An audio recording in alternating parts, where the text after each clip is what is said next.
All right, welcome back to Word More. As you can tell, there's a lot that's different right now. The screen looks completely different. I'm going to use OBS now because for some reason Zoom, how we've been doing it in the past, would only record in 480, I believe, and it looked terrible. So we're trying to make upgrades. We have OBS now. Also, if you hear it and I sound different, bought a new mic, fancy little. Looks like I could be a rapper or something. But besides that, we're going to jump into tomorrow's slate, which is December 11th. We didn't have anything today. Today was a pretty crappy slate. I think San Diego State and Arizona State are playing right now, but we didn't have any opinion on any of that. So tomorrow's slate, we have a couple games. There's going to be some really good games. Marquette will have a good game, but we'll get into all that. As well as I have one official play tomorrow, and we're going to post it just for you guys that come in here and have supported me through this. Most people that watch these videos are in the Discord, so it is what it is. But let's jump in. So I might be a little rough around the edges, and Dane probably won't edit it so that we can make fun of me. That's what we do around here at times. I'm cool with it, but I've never used OBS, so this is my first video, so we'll see how it goes. First, quick shout out to the sponsor of this video. I forgot to tell y'all. It is nobody, it's myself. So I'm gonna plug my Discord. If you want to join the Discord, we post all official plays there. There's week recaps, there's channels you can talk to everybody. If you want to talk college basketball, if you want to talk NBA props, if you want to post pictures of your dog, feel free to do so. It's anything. So whatever you want to do. So you've got some cute puppies, but the link will be in the description of this video as well as every video that we post, and I highly encourage it. I am very confident that we offer the best service in the industry, and hopefully you've seen my write-ups, you've seen everything we do. We try to be as transparent as possible, and you can find value in it. So yeah, the link is in the description. With that out of the way, let's get started on this slate. So December 11th, Friday the 11th, will be a decent slate leading into Saturday, which is going to be a really good slate. I believe Saturday has Florida State, Alabama versus Clemson. Who all else plays? There's a couple really good matchups Saturday, so I'm excited for that. But on to Friday. All right, we're gonna start the slate at the 3:30 game, St. John versus Seton Hall. Seton Hall is a team that I was known to be very high on to start the season. I took a future on them plus 20,000 to win the national championship, and though they're not doing great, they're 3-3. I still believe 20,000 was great value. I believe they're right now plus 8,000 to win the national championship. So nonetheless, I 100% feel good about that plus 20,000. Will they win? No. But without their starting point guard to be 3-3, I like the spot still. That said, I think that without him, you can't bet on the Seton Hall team. I don't think they have enough production on offense. St. John's plus 7.5 would be my side here. I still think Seton Hall gets this game done and they win it, but I just don't think it even comes close to this total. I think they're in the mid 140s, and they just don't have the offense without their true point guard in Aiken, who got hurt. I believe they said that he's going to come back December 20th is their target date. So St. John's plus 7.5. Next, we're going to go Villanova versus Georgetown. I think Georgetown's getting some love here. They were a 10.5 point underdog to West Virginia, and they played really good. They ended up losing by 9, I believe. And for that reason, they're just getting a little bit more of a bump versus a much better Villanova team. But the problem is Villanova has much more scores than West Virginia, I believe. I think that Villanova does things so right and meticulous. They're not going to make the mistakes that West Virginia was making. Also, Georgetown shot like 50% for a high majority of that game. And they still lost by 9, I believe. So I think that this is a spot where Villanova should be able to get the 11.5 done. But I think 11.5 is way too high to have any side or opinion on. Officially, I had Villanova winning this game 79-66, so 13 points. So it would be right down to the wire, 11.5, and it would not be something that I would be on. 79-66 seems like it would be pretty close to the total as well. So I don't know. Something I would lay away from, but Villanova 11.5 would be my side.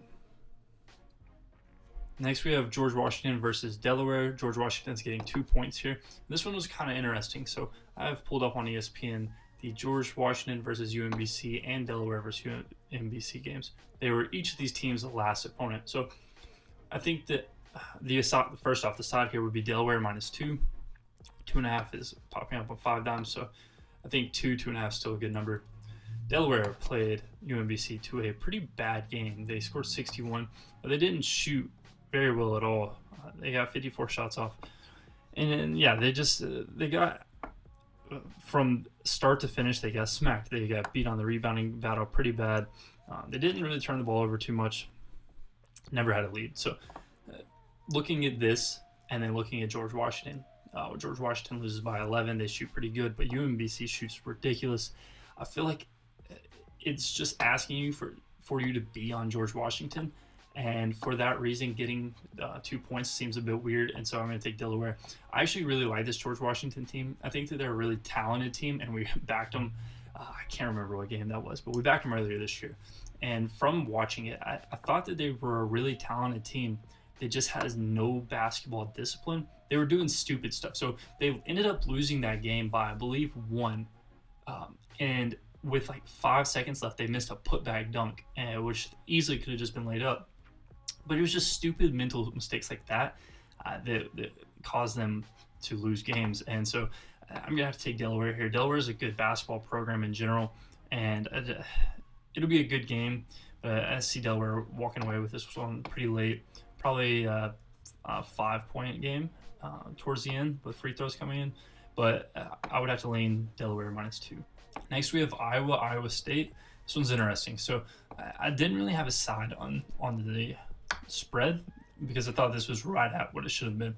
But I will give it a side because Iowa State is going to be a good game. I really like this under, and that's a weird thing to say in the Iowa games. I've heard that Vegas isn't going to be able to put numbers high enough for Iowa this year, and that makes me happy. I'm not going to bet it at 159.5 because I believe this number is going to get ran up for that reason, that thought process. And I think that if it gets in the low 60s, it's a game that I can definitely bet. So Iowa State through KenPom is looked at like an 85-75 game, getting right at the total of 160. But I just don't think that Iowa State is a 75-point scoring team. So they scored 80 versus Arkansas Pine Bluff, who is god-awful. They shot pretty well in that game. So I actually have it pulled up. I did not know I did. So they shot 48% from the field, hit 12 threes. They didn't get very many free throws, but they didn't shoot bad in general. They actually lost the rebounding battle, which is surprising, and led by 20. Those are their largest lead. So it's not like they just cookie cut and walked away with a 20-point win up 40. They only scored 80 points versus a really bad team. So I think that Iowa will have the ability to shut them down. And let's go back here. So Arkansas Pine Bluff has given up 99, 92, 80, 92, 107 versus teams that are good, but there's no reason that Iowa State shouldn't be in the 90s here. So I think that speaks volumes about their offense. I don't think that they have the ability to get 75 versus a good Iowa defense. Iowa defense has given up 80, 58, 76 versus Southern, which is kind of a weird spot here, and 67 versus North Carolina Central. But these were 30-point. Like, these games don't compare. And in the North Carolina game, but North Carolina shot pretty well, I believe. Let's see. So this information is all from ESPN. I try to use anything that y'all can use publicly. I feel like that makes this video more logical as you can see everything that I see. You can use all the information I use. Yeah, so North Carolina shot 47% and 40% from deep. Let's see how many free throws they hit. And they didn't shoot very good from the free throw line, but they had the rebound advantage. They shot very well and still only scored 80 versus an Iowa team who shot lights out. I believe they hit 11 threes in the first half. So 93 is a bit ridiculous for them. I don't expect them to score 93 again. And that's the only worry. The only worry in this bet would be that Iowa goes off. I don't think that Iowa State has the ability to get over 75. And so Iowa would need 86 to lose this game. And so if Iowa State can limit them to 86, then this is a good spot. But I don't know. It's scary to back or fade a dominant player like Luca Garza. Luca Garza is the significant number one player in the nation. So it's just scary, the idea of fading somebody who can drop 30 in an instance. And versus Iowa State, he should have the ability to do so. But But off of a big North Carolina game, I think that this is a good spot for a hangover. And yeah, so under 160 will be the lean here, and I wouldn't be surprised if we're on it later throughout the day. The next spot we have is Marquette +5 versus UCLA. This is one that I would definitely lay off of due to the fact that Marquette is off of a big win. This is a really good letdown spot for them. But I actually had Marquette as a 1-point favorite here. I think that people were a little too high on a UCLA team that really has no red marks. I have their KenPom pulled up. So they lost to San Diego State pretty bad, but it wasn't really anything. They went to triple overtime with Pepperdine, but they were able to cover the spread. So looking at it from a against the spread perspective, it's not a bad thing, and it might even help that they scored 107 with their offensive numbers. But besides that, I mean, they haven't had any really red marks, and they haven't really had to play anybody. So I just don't give respect to this team, and I think that them not having any red marks will inflate this line, a line that should have been 2.5 at max, I believe. So Marquette at a line that should have been 2.5, getting 5 off of a cupcake game in between the Wisconsin game. I think this is a really good spot. Are they looking ahead to Creighton? I hope not. I would imagine not, especially if this is going to end up being their whole schedule. But I think that Marquette +5 is definitely the play, if anything. All right, so the final play is actually going to be our official play for today. It is Murray State -4 versus Southern Illinois. It is at 5.5 or 6 now, but I believe there's going to be a buyback to 5. It seems like Pinnacle's already headed that way. I think that we might have inflated the line a little bit, and it's just going to come back down to about 5. But 5.5, I still like this. I really like it at 5 or less. I think that there's still good value at 5.5. I thought this line should have been more near 7.5, and I actually have them winning by 10. So we'll go to the Discord and look at the write-up. So here's Murray State -4.5. We locked it in right at about 5 p.m. And here's the ticket showing that we actually got it. So yeah, so breaking it down, I thought Murray State played a really good team in Austin Peay. Austin Peay is a very talented squad with some good athletes, and to beat them by 30 is quite ridiculous. More important than the win itself is how bad did they beat them. I think that there's no way that they had to put too much mental effort, so I don't think that's a letdown spot by any means. They were up 26-10 at one point, and so it got ugly fast, and they played well. I think there was more of a Austin Peay playing bad. They only scored 57. But nonetheless, I think this isn't even about Murray State. I think this is more about Southern Illinois. So I think that this is a spot similar to the Loyola Marymount game we talked about the other day, that Vegas just doesn't have time to put in the effort to see, hey, this team isn't that good. What do I mean by that? Southern Illinois has played 2 games. They went to overtime versus, here, we'll go to KenPom. They went to overtime versus a Southeast Missouri State team who is ranked 332nd. And they won 87-79. And then they played a non-ranked, I believe they're D2 school in Quincy, scored 102. So whenever you go to just general stat logs, they look like a good basketball team. They're averaging, I believe, 87 points per game. I don't even think that they count Quincy in general stat logs. So you just see 87 points a game, and it's like 16th in the nation. They shot 42%. So their ceiling should be technically higher, or right at 87, but it's not. This is an overtime game versus a really trash school. And so I believe that their offense is getting a little too much love. And Southern Illinois is a really slow-paced team. So you see they're 309th in pace this year. Last year they're at 337 and 275. So they're not a team that's going to drop 87. They're going to drop the mid-60s like they're assumed here. So I actually, let's see what I had the score at. I believe it was 70. Yeah, so 75-65. I believe that, let's see if I can find, I believe Murray State's average is 72. And that's where I have their scoring potential. With a floor of 67. So I think even with 67, you're going to get to a spot where if Murray State plays their absolute worst, where they have to shoot free throws at the end to try to cover, and if that is your absolute worst case, I think you're setting pretty well. Murray State's average is 72 with a floor of 67. I said Southern Illinois' ceiling is 71. So if they play the absolute best they could, they score 71 points. So if they play an average game and Murray State plays the worst game that they possibly could, you're shooting free throws. But I don't think that's going to happen. Murray State's known for their defense. I believe they were the best defensive team in their conference for the last 3 years.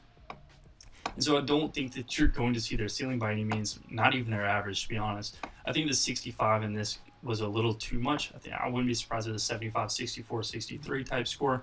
And so I really like at 5 or less, 5.5, 6, that's still fine. But I think this was a really good spot, and these are the type of spots that we get every day in the Discord. Let's see if we can find a couple more. Here's the Rhode Island game. If you actually look back at the recap of this game, or if you look at the ESPN box score, ridiculous that we covered here. But the write-up, same idea. Southern Utah, same idea. This is what you get on a daily basis on the Discord, so I feel very confident that we bring the best value possible. So just to go over the game's leans one more time. So we have St. John's plus 7.5. We have Villanova minus 11.5. Delaware minus 2. Iowa under 160.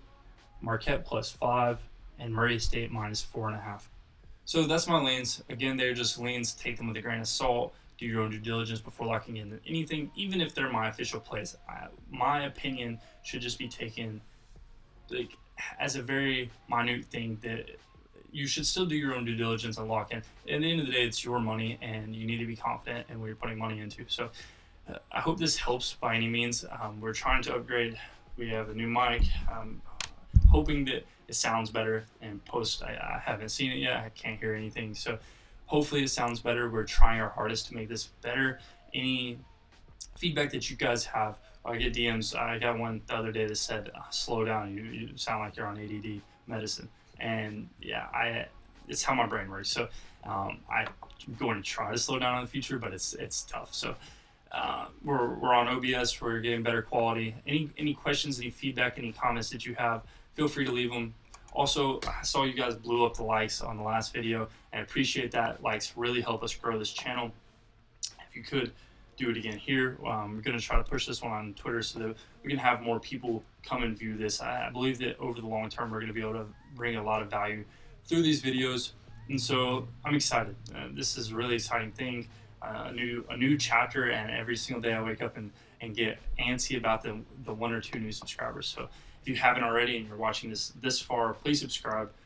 We're going to have videos like this out every single day. If possible, yesterday we didn't have a video because this slate sucked. But anytime that we can, we're going to have a video. I have educational videos in the works, but I wanted the quality to be on par of what I thought it should be, and we weren't there yet. So we're working on it, and every day is a new day to get better, and that's the goal. So appreciate you all. Have a good, Friday, start to your weekend. So that's it. I'm out.